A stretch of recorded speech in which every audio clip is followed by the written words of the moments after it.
Well, with me in the studio is Husam Zomlot, who's head of the Palestinian mission to the UK. Thanks very much indeed for coming in to talk to us. What's your reaction to this latest statement from the more than 20 countries regarding Gaza?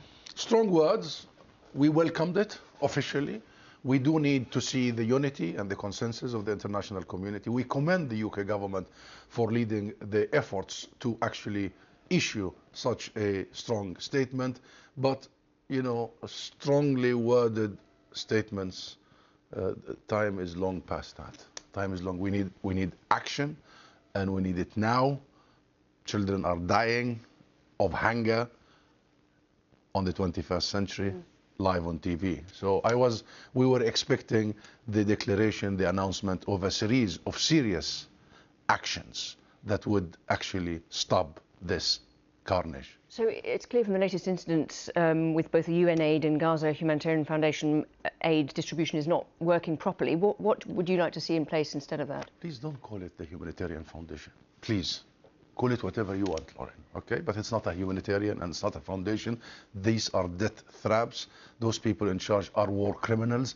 There will be accountability, and you will soon be describing them as war criminals. I've seen that you have hosted the chairman of this death trap, this monstrous institution. This person particularly has to be behind bars very soon and be indicted with war crimes and crimes against humanity. Well, I mean, at the moment, Israel would push back against that description of it. But this, just to bring me back to what you think needs to happen on the ground. I mean, at the moment, there are talks, aren't there, ongoing about a ceasefire. How imminent is that? But I'm sorry to push back, Lorraine. Israel can push back whatever it wants. We need to discuss what the ICJ is saying, what the ICC is saying, what the UN is saying, what the whole world is saying, not what Israel is justifying. And so in terms of practicalities, where at the moment the UN is having trouble getting aid in, what do you want to see? You mentioned that you want action from these countries that have signed this. What action do you want? Actually, the issue is not aid. There is enough aid. The issue is the blockade. Israel has been putting Gaza on complete, utter blockade. No food, no nothing coming in or out of Gaza. People have money. People will just want to go and buy their own food. Israel is using starvation as a method of war. This is deliberate. This is by design. And by the way, why are they invading Deir al-Balah? It's the last remaining small area of Gaza that still has some sort of a community, some sort of water still there. So this is complete and utter act of campaign of erasure, extermination and annihilation. They have destroyed all the agricultural land. They have destroyed all the livestock in Gaza. They are shooting and killing our fishermen if they dare go to fish.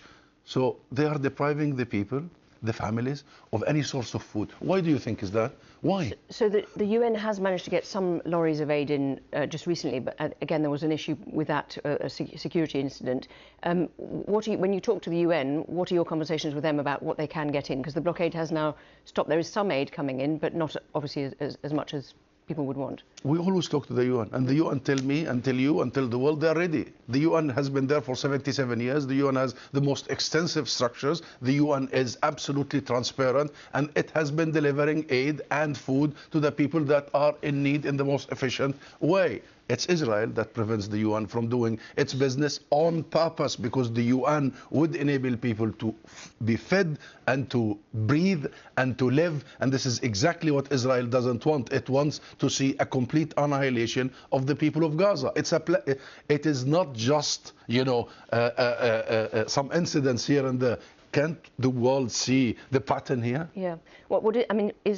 Israel has said that the statement from these different countries, the 24 countries, fails to focus the pressure on Hamas and fails to recognise Hamas's role and responsibility for the situation, and they put the blame again on Hamas. That's Israel's position.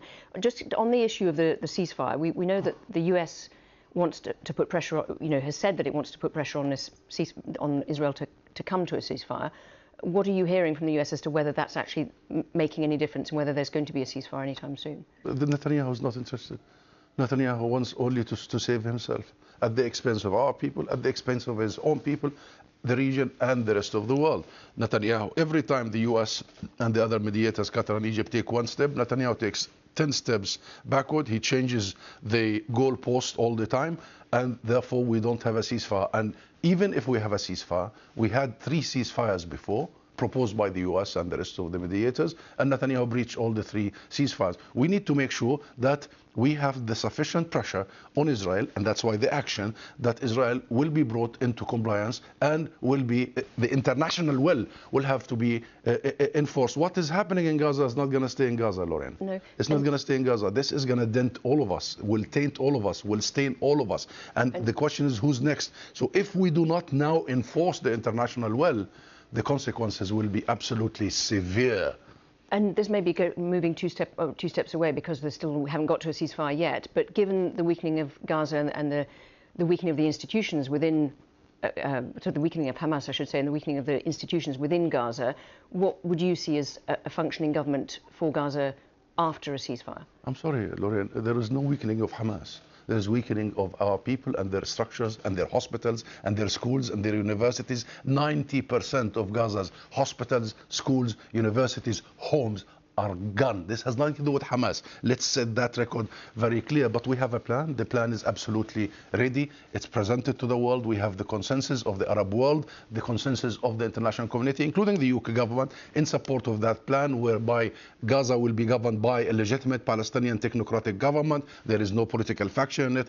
That Gaza and the West Bank is one unity, that the unity of our people, political system, and there will be a massive reconstruction so people are enabled and able to stay on their home. But one last thing, this issue is about something we knew for 77 years, that Israel has no regard for Palestinian lives. But this is about time that we see the world and the rest of the international community.